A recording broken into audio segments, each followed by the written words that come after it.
एक छोटे से गांव में कमला नाम की एक बुजुर्ग महिला रहती थी। उसकी दुनिया उसके इकलौते बेटे रवि के इर्द गिर्द घूमती थी। कमला का जीवन संघर्षों से भरा था। उसने अपने पति को बहुत पहले खो दिया था और अकेले ही अपने बेटे की परवरिश की थी। घर घर जाकर पापड़ बेचकर वो किसी तरह अपना गुजारा करती थी। कमला के कठिन परिश्रम का फल मिला जब रवि ने पढ़ाई पूरी कर एक बड़ी कंपनी में नौकरी पा ली। समय के साथ वो शहर में बस गया और अपनी मेहनत से अच्छा पैसा कमाने लगा। फिर एक दिन उसने अपनी माँ को फोन कर बताया। माँ, मैं शादी कर रहा हूँ। कमला की खुशी का ठिकाना नहीं रहा। उसने सोचा कि अब घर में बहू आएगी तो अकेलापन दूर हो जाएगा। लेकिन जब रवि ने ये बताया कि उसकी होने वाली पत्नी प्रिय एक अमीर परिवार से है, तो कमला को चिंता होने लगी। उसे डर था कि अमीर बहू कहीं उसके बेटे को उससे दूर न कर दे। शादी के बाद प्रिय गांव आकर कमला के छोटे से कच्चे घर में रहने लगी। प्रिय देखने में सुंदर, पढ़ी लिखी और संस्कारी थी। लेकिन सबसे बड़ी बात यह थी कि वो बहुत नम्र और सुलझी हुई थी। उसने बिना किसी घमंड के गांव के माहौल को अपनाया और कमला के साथ घुल मिलकर रहने लगी। शुरुआत में कमला को प्रिय बहुत अच्छी लगी, लेकिन धीरे धीरे उसकी सोच बदलने लगी। उसने सोचा, अगर मेरी बहू इतनी अमीर है तो उसे मुझे और इस घर को भी अमीर बना देना चाहिए। एक दिन कमला ने बड़ी चालाकी से कहा, प्रिय बेटा, यह घर बहुत पुराना हो गया है, जगह जगह से टूट रहा है। अगर थोड़ी मरम्मत हो जाए तो अच्छा रहेगा। प्रिय मुस्कुराई और बोली, माँ, यह तो बहुत छोटी बात है, मैं सब ठीक करवा देती हूँ। अगले ही दिन घर की मरम्मत शुरू हो गई। पुरानी छत हटाकर नई छत लगाई गई, दीवारों को सुंदर रंगों से रंग दिया गया और घर नया सा दिखने लगा। कमला को ये देखकर बहुत खुशी हुई, लेकिन साथ ही उसकी लालच बढ़ने लगी।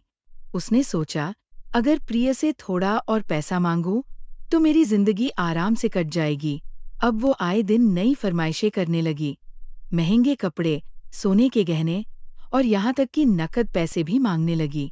प्रिय हर बार हंसकर उसकी मांग पूरी कर देती, लेकिन धीरे धीरे उसे एहसास होने लगा कि कमला उसे बहू नहीं, धन का साधन समझ रही है।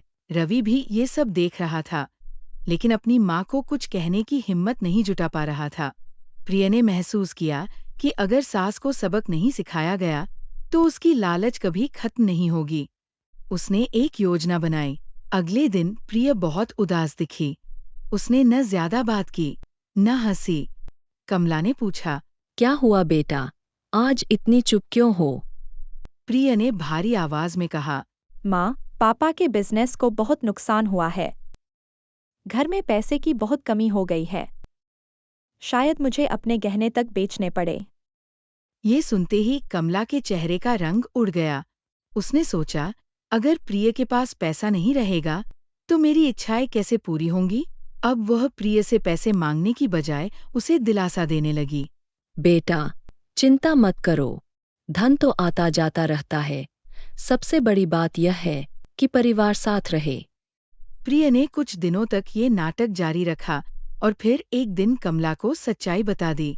माँ, मैंने यह सब जानबूझकर किया था। मैं देखना चाहती थी कि आपको मेरे पैसे से प्यार है या मुझसे। कमला को अपनी गलती का एहसास हुआ। उसने प्रिय को गले लगाकर कहा, मुझे माफ कर दो बेटा, लालच ने मेरी आंखें बंद कर दी थीं। अब मैं रिश्तों को पैसों से ऊपर रखूंगी। उस दिन के बाद से कमला और प्रिय का रिश्ता सच्चे प्यार और सम्मान पर आधारित हो गया। कमला ने अपने मन से लालच को निकाल दिया और एक सच्ची माँ की तरह प्रिय को अपनाया। इस कहानी से यह शिक्षा मिलती है कि एक लालच इंसान को अंधा बना देता है। दूसरी बात, सच्चे रिश्ते धन से नहीं, प्रेम और आदर से बनते हैं। तीसरी बात, पैसे का मोह रिश्तों को कमजोर कर देता है।